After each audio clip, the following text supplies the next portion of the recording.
What's up, YouTube? I am none other than the Sultan of Stealth, the King of Creeping Graybeard Gamer, bringing you a best stealth setup.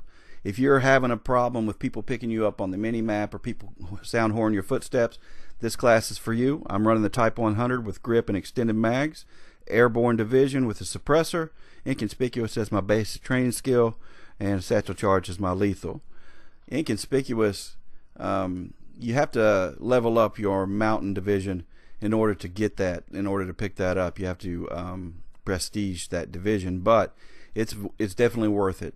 It allows you to move faster while crouching, and it also quiets your footsteps. It's not completely silent, it's not dead silent, but it does quiet them down quite a bit. If you're walking, you don't have any sound, and if you're running, the sound is noticeably lower than it is without it.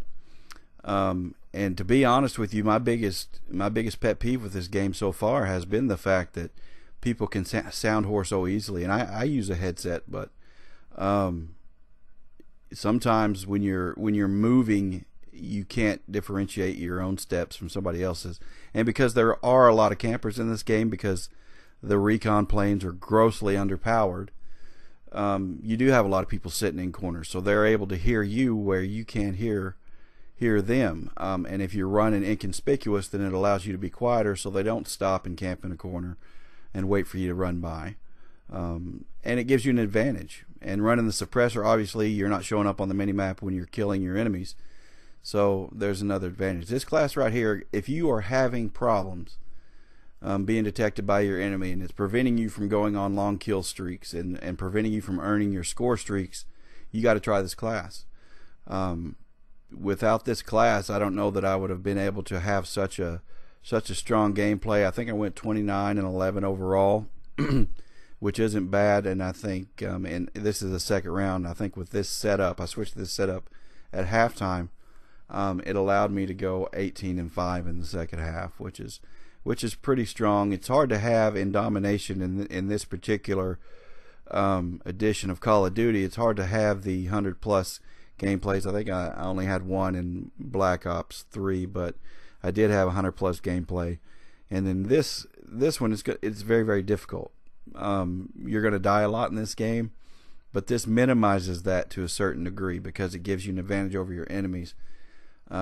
Ghost, I think, in CoD WW2 is probably a useless perk at this point, unless they buff the recon planes and make it harder to take them out and make them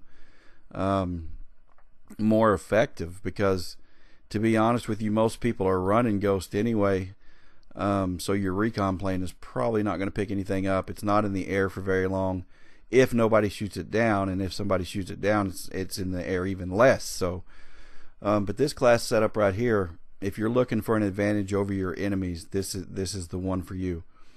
It will improve your kill-death ratio. It will allow you to move around the map undetected a little better.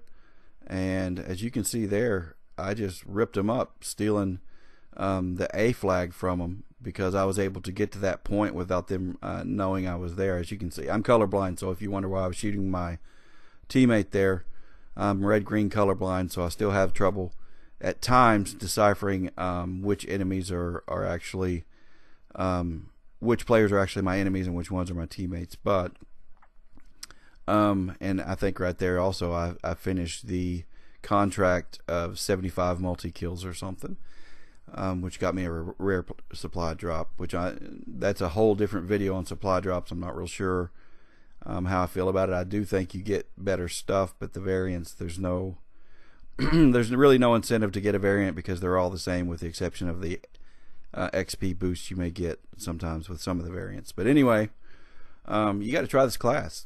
Without this class, it's very doubtful that I would have been able to stay alive as long as I did in certain situations, and it would have made it a lot more difficult to get the multi-kills that I got.